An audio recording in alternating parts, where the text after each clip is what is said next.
রাজধানীর মিরপুর পল্লবীতে অসহায় ও হতদরিদ্র পরিবারের মাঝে ঈদ সামগ্রী বিতরণ করেছে অলাভজনক ও অরাজনৈতিক সামাজিক সংগঠন জনছায়া ফাউন্ডেশন। সোমবার ১৬ মার্চ ২০২৬ পল্লবী ২ নং ওয়ার্ড কমিউনিটি সেন্টারে আয়োজিত এই কর্মসূচিতে প্রধান অতিথি হিসেবে উপস্থিত ছিলেন জনছায়া ফাউন্ডেশনের সভাপতি ও সদ্য সাবেক সাধারণ সম্পাদক জাতীয়তাবাদী ছাত্রদলের সাইফ মাহমুদ জুয়েল।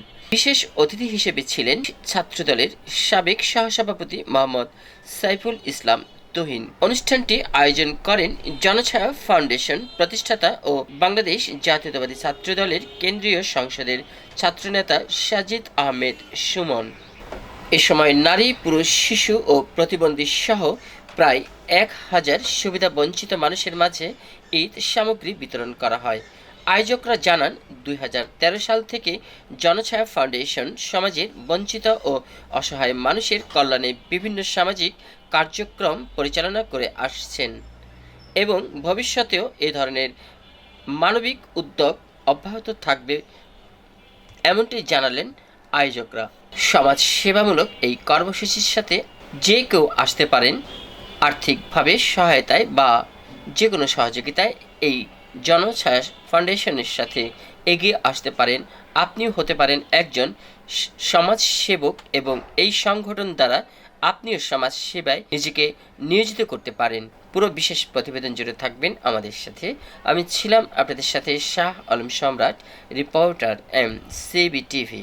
প্রিয় দর্শক, আপনাদেরকে আমন্ত্রণ জানাচ্ছি ঢাকা মহানগর উত্তর পল্লবী থানাধীন এলাকায় এক সুনামধন্য একটি সমাজ সেবামূলক একটি ফাউন্ডেশন, জনছায়া ফাউন্ডেশন। এই জনছায়া ফাউন্ডেশনকে আমরা কিন্তু দেখছি একটি ধাপে ধাপে এগিয়ে যাচ্ছে। যেমন করোনা ভয়াবহ, বাংলাদেশে যখন করোনা হয়েছিল সেই ভয়াবহ সময়ে এই জনছায়া সংগঠনের পক্ষ থেকে যে অর্গানাইজেশনে আছেন সাজিদ আলম সুমন, এই সুমন ভাইয়ের নেতৃত্বে এবং তার সহযোদ্ধাদের নেতৃত্বে বহু মানুষের পাশে তারা বিভিন্নভাবে কাজ করে।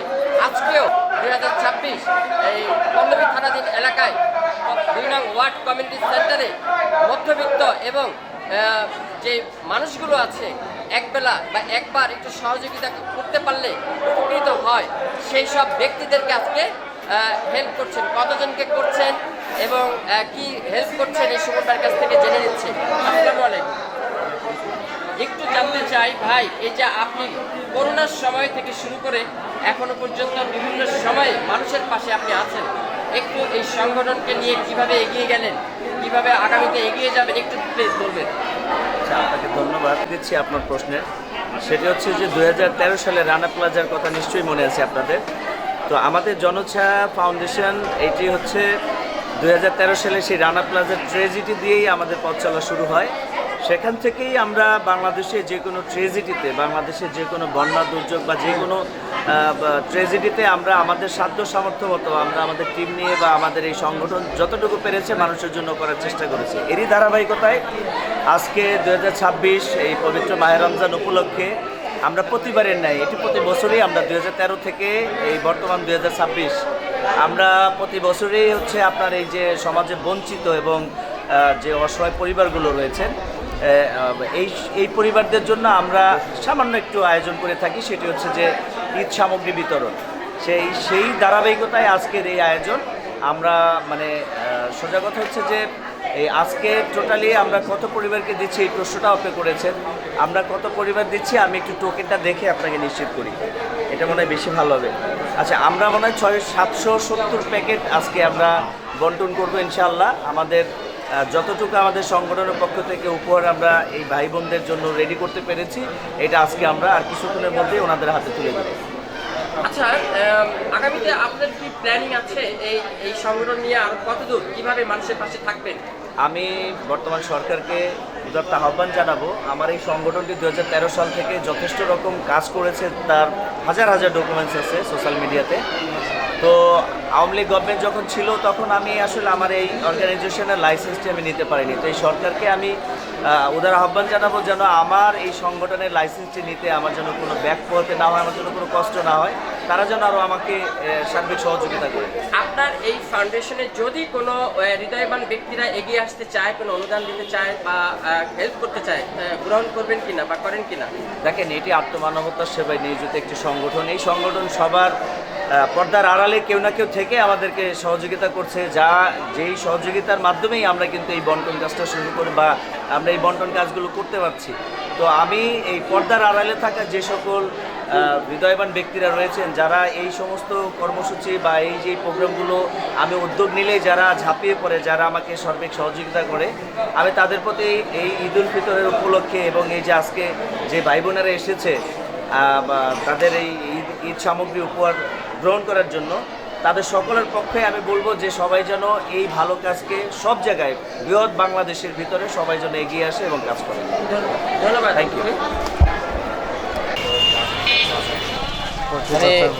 ঈদ উপহার নিতে আসছেন? স্লিপ পেয়েছেন?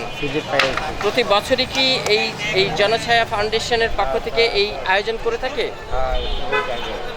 মধ্যবিত্ত গরিব মানুষের বা অসহায় মানুষের পাশে জনছায়া সবসময় আছে নাকি? জনছায়া ফাউন্ডেশনের পক্ষ থেকে আপনাদের মধ্যবিত্তদের মাঝে ঈদ সামগ্রী উপহার বিতরণ করবে, এই জন্য আসছেন? প্রতি বছরই কি এই জনছায়া ফাউন্ডেশনের পক্ষ থেকে হয়ে থাকে এই অনুষ্ঠান? জনছায়া ফাউন্ডেশনের পক্ষ থেকে আজকে ঈদ সামগ্রী বিতরণ এই অনুষ্ঠানে আসলেন নাকি? শুনেছি প্রতি বছরই সবসময় গরিবের মাঝে পাশে থাকে জনছায়া ফাউন্ডেশন। জানে বা আমরা দেখেছি করোনার মধ্যেও কিন্তু প্রতিদিন কিন্তু খাবার বিলি করছে, তাই না? এই জনছায়া ফাউন্ডেশন পেয়েছিলেন আপনি খাবার? আজকে এই জনছায়া ফাউন্ডেশনের আজকে এই ঈদ সামগ্রী বিতরণ তো মধ্যবিত্তদের মাঝে, তো আপনাকেও দেখলাম, আপনার ভূমিকা কি এখানে? জি ধন্যবাদ ভাই, অসংখ্য ধন্যবাদ।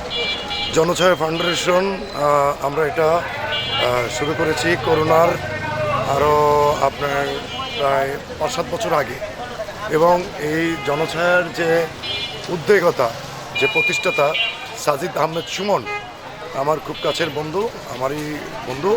আমিও জনছায়ার একটা আজীবন সদস্য।